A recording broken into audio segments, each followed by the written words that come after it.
Assalamualaikum. Waalaikumsalam, silakan masuk, silakan duduk. Terima kasih Bu. Dengan siapa ya ini? Dengan Elsa. Elsa. Dari prodi mana? Dari ekonomi.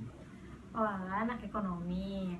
Iya. Perkenalkan, saya Nadia Amelia. Saya salah satu konselor di kampus ini. Elsa bebas mau manggil apa, ibu, pokoknya senyamannya Elsa aja. Baik, selamat kenal Ibu. Salam kenal juga, Elsa. Biasanya kamu dipanggil apa nih? Aku biasanya dipanggil Eca. Oh, Eca. Oke, Eca ya. Eca tidak ada kelas hari ini atau gimana? Oh, ada. Kebetulan ini lagi istirahat jam kedua, penggantian mata kuliah yang kedua. Apakah Eca haus? Kelihatannya muka Eca kelelahan ya. Aduh, Ibu tahu aja. Ya, sebentar ya, saya ambilkan minum dulu ya. Oke, baik Bu. Nih, Eca. Terima kasih Bu. Ya. Ini diminum dulu. Terima kasih berarti ya. Terima kasih Bu, udah ngerepotin. Yo, nggak apa-apa, saya malah seneng banget tahu. Bagaimana kabar Eca hari ini? Bingung ya Bu jelasinnya gimana? Kok bingung? Jadi kabarnya sebenarnya gimana nih, baik atau buruk? Dua-duanya Bu. Jadi baik dan tidak baik seperti itu. Iya Bu. Kenapa kok kabar kamu bisa seperti itu? Ya saya kesini mau minta bantuan Ibu untuk bantu memahami kedua orang tua saya Bu, tentang menanggapi sikap orang tua saya, terutama ibu saya. Sebelumnya terima kasih ya Eca sudah percaya sama ibu untuk membantu kamu datang ke sini.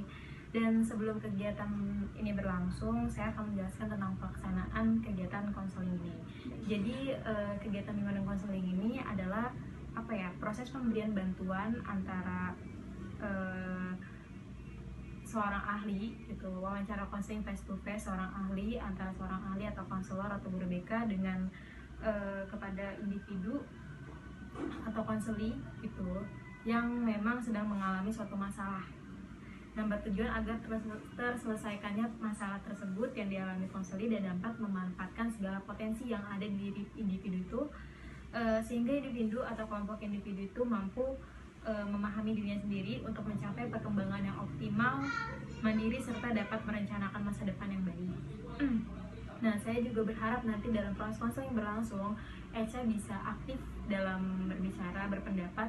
Jadi Eca nggak perlu sungkan, nggak perlu ragu, ungkapkan saja apa yang memang Eca rasakan. Jadi apa adanya aja, jangan dibuat-buat.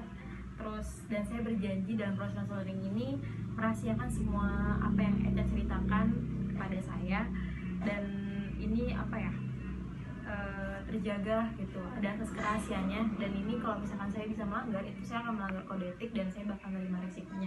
Jadi Eca sekali lagi tidak perlu ragu dan takut, ungkapkan saja apa yang memang Eca rasakan. Oke? Sampai sini paham? Insyaallah sudah paham. Oke, alhamdulillah jika kamu sudah paham, bisa kita mulai saja. Mau diceritakan dari mana dulu nih? Jadi gini Bu, pada saat perekrutan anggota BEM di kampus, saya ingin sekali ikut karena saya mempunyai harapan untuk menjadi ketua BEM di tahun berikutnya gitu. Dan saya berniat untuk menjadi anak yang aktif di kampus.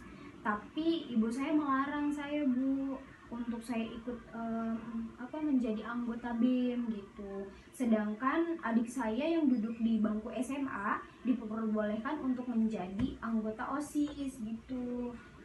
Bahkan dia mencalonkan diri juga jadi ketos Bu di sekolahnya. Wah, saya bangga banget ya sama kamu. Kamu ingin aktif, ingin terjun ke organisasi BEM gitu kan, aktif ya. Oke, untuk melanjuti hal tadi, apakah ada alasan tertentu gitu kenapa orang tua kamu sampai nggak mengizinkan kamu untuk aktif di kampus? Jadi waktu itu saya pernah Bu sempat nanya, kata ibu saya, anaknya saya gitu ya, anaknya gampang capek terus kalau belum juga cukup. Jadi ibu saya takut saya nggak menjalankan tugas saya di sana dengan baik, karena saya gampang capek itu bu gitu. Padahal kan saya tidak tidak seperti itu. Saya kalau udah diamanahin, saya pasti bakal bertanggung jawab gitu, menjalankan dengan baik. Dan saya juga tahu keadaan baik fisik saya, jadi saya tahu lah yang terbaik buat diri saya gitu. Jadi karena kamu mudah kelelahan dan takut kamu tidak mampu menjalankan tugas ya, seperti itu ya? Iya. Ibu tahu setiap orang pasti paham dengan kondisi, setiap orang tua tuh pasti paham dengan kondisi anaknya, kebutuhan anaknya, karena apa ya, orang tua yang tahu perkembangan kita dari kita kecil gitu ya. Ya, tapi kalau misalkan aku ibu di posisi ibu kamu, saya sih berusaha semaksimal mungkin untuk bisa mampu percaya pada anak saya, apa ya, untuk terjun kemanapun dia gitu, selagi kegiatannya itu positif. Buat dia entah gimana nantinya, yang terpenting itu dia berani untuk mencoba hal baru. Namun kalau saya boleh tahu, kenapa nih kamu tertarik untuk aktif di kampus, atau apalagi tadi ikut BEM ya? Ikut BEM itu kenapa ya? Ya saya itu ingin aktif aja bu di kampus gitu, karena memang kuliah kan tidak hanya tidak hanya bercakupan dengan belajar di kelas saja gitu. Jadi pengen luas saja gitu bu wawasannya gitu. Pengen aktif ikut organisasi, karena kalau belajar terus juga menurut aku ya itu kurang nge-update aja gitu, monoton kalau misalnya belajar terus, karena kan itu proses belajarnya teori terus. Dan aku tujuannya masuk ke BEM pengen aktif dan juga tahu nih gimana rasanya jadi pemimpin di kampus gitu, apalagi di bidang BEM. Wah, keren sekali ya. Semoga apa yang kamu harapkan kamu dapat ya. Jadi setelah kamu ceritakan kepada saya, apa nih yang bisa saya bantu? Iya bu, jadi saya ingin ibu membicarakan perihal ini ke ibu saya. Siapa tahu setelah ibu menceritakan ke ibu saya gitu, orang tua saya mengizinkan saya untuk mengikuti organisasi BEM itu bu. Baik, saya akan mencoba bantu kamu dengan kunjungan rumah ya, melalui kegiatan kunjungan rumah. Tapi sebelum itu saya harus tahu terlebih dahulu nih, kapan orang tua kamu ada di rumah, dan waktunya tuh kapan ya? Waktu orang tua kamu yang luang tuh kapan? Kebetulan ibu saya ibu rumah tangga bu, jadi selalu ada di rumah gitu, pastinya juga yang nggak akan kemana-mana gitu. Oke, baik, mungkin besok saya akan ke rumah kamu ya setelah saya sholat zuhur. Nanti saya ke rumah kamu. Nanti kamu kirim alamatnya aja, oke? Oke, baik. Kalau begitu saya kembali ke kelas dulu ya bu. Udah mau masuk jam kedua juga mata kuliah saya. Oke, baik, kecukupan juga ya. Makasih juga ibu. Assalamualaikum. Waalaikumsalam. Siapa ya? Bentar. Saya dari kampus tempat universitas anak ibu kuliah. Saya dari pihak konseling yang difasilitasi kampus, Bu. Oh ya Allah, saya minta maaf ya. Silakan duduk ya. Ibu, makasih ya Bu. Iya. Ada apa ya Bu? Ada yang ingin saya sampaikan Bu mengenai keadaan anak ibu. Oh ya, sebelumnya ibu mau minum apa? Sepertinya ibu terlihat lelah. Tidak apa Bu, nggak usah repot-repot. Gak apa-apa, saya ambilkan dulu ya. Oh iya, terima kasih banyak ya Bu.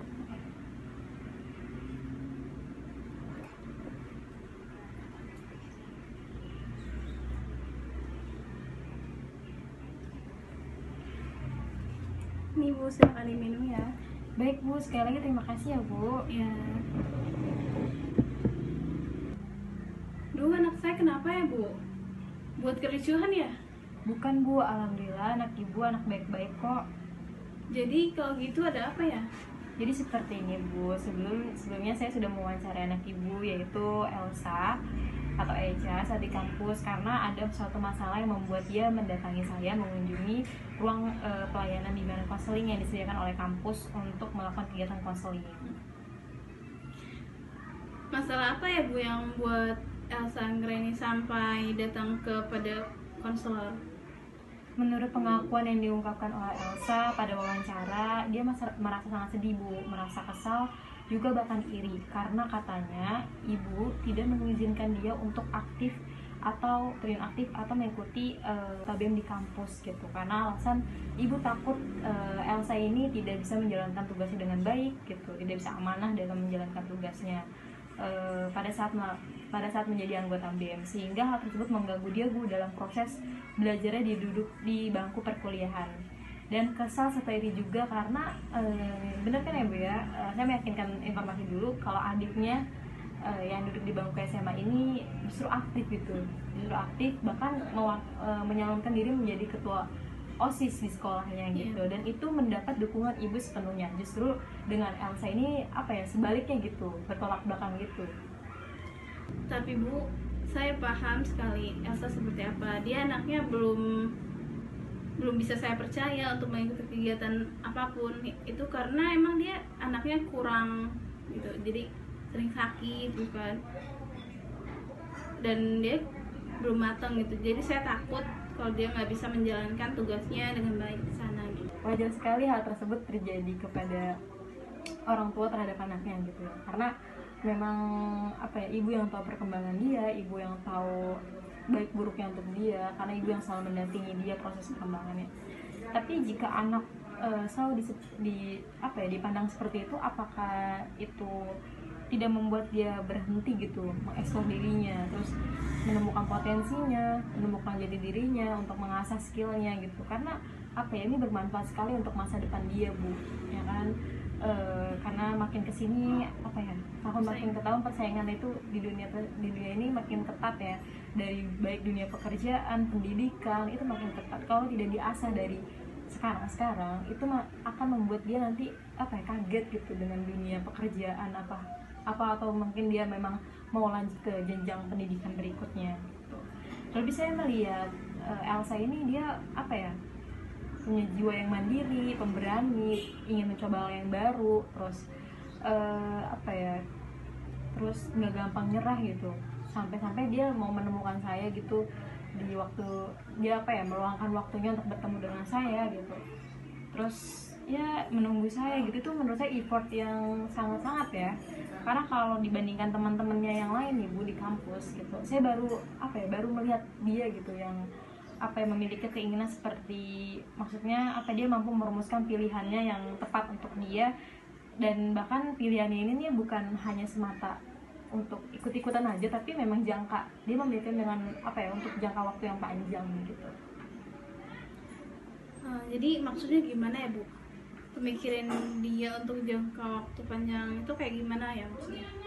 Saat saya memberikan layanan konseling kepada Elsa, saya menanyakan tentang ketertarikan yang dia miliki, kenapa gitu dia mau aktif di organisasi, mau menjadi anggota BEM di kampus, atau ingin menjadi anak yang aktif di kampus. Terus Elsa bilang apa ya Bu?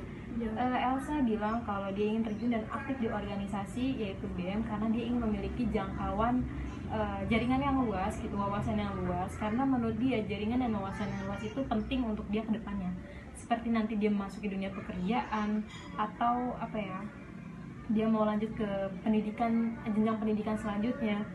Selain itu Elsa ini juga bilang agar skill dia bertambah dan terasa pada saat dia mengikuti organisasi tersebut. Skill yang dia maksud itu adalah ketika nanti dia sudah masuki dunia pekerjaan gitu, untuk masa depan dia nanti, untuk membahagiakan ibu juga tentunya dan keluarga. Jadi itu Bu, saya maksud Elsa memiliki pikiran jangka panjang gitu, karena dia mengikuti organisasi bukan hanya semata ikut organisasi aja atau ikut-ikutan aja, tapi dia memiliki keinginan untuk melatih dia menghadapi tantangan-tantangan yang ada di depan nanti gitu.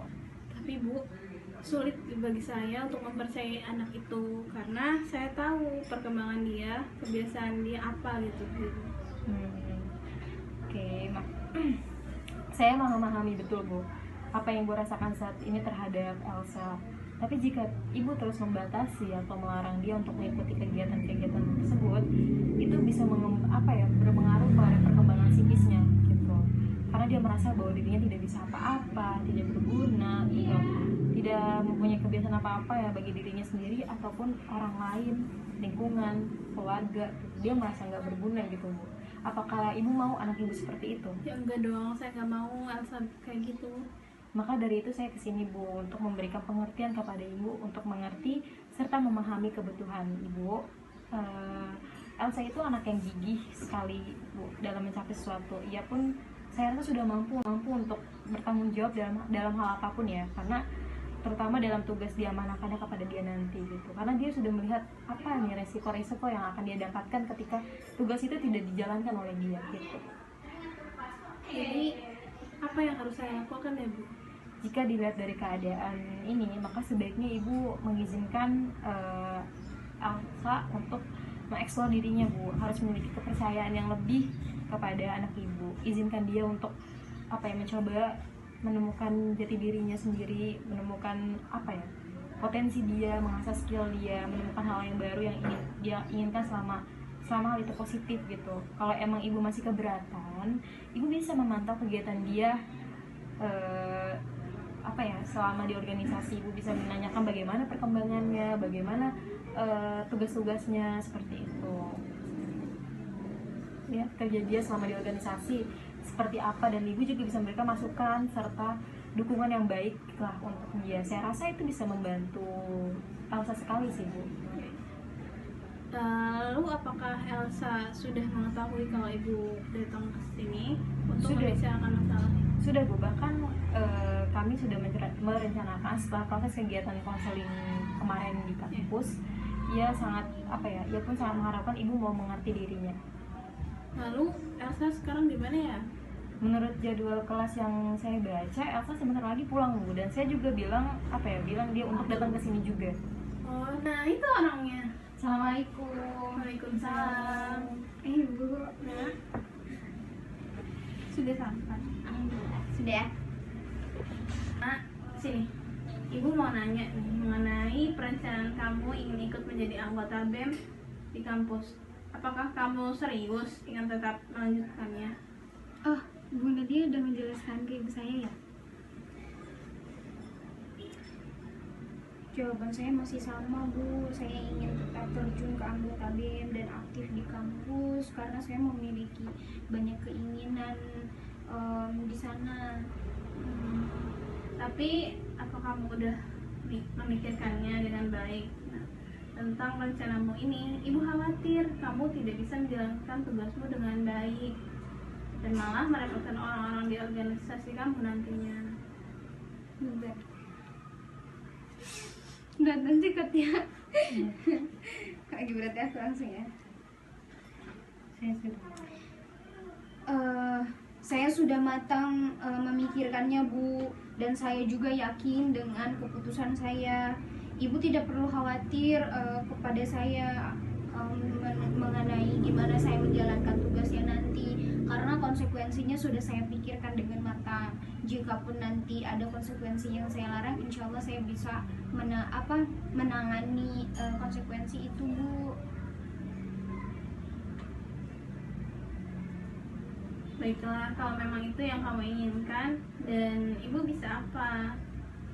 Ibu berusaha percaya sama kamu. Selain itu, setelah mendengar informasi dari Ibu Nadia, ibu menjadi mengerti dengan keadaan kamu sekarang. Alhamdulillah kalau gitu.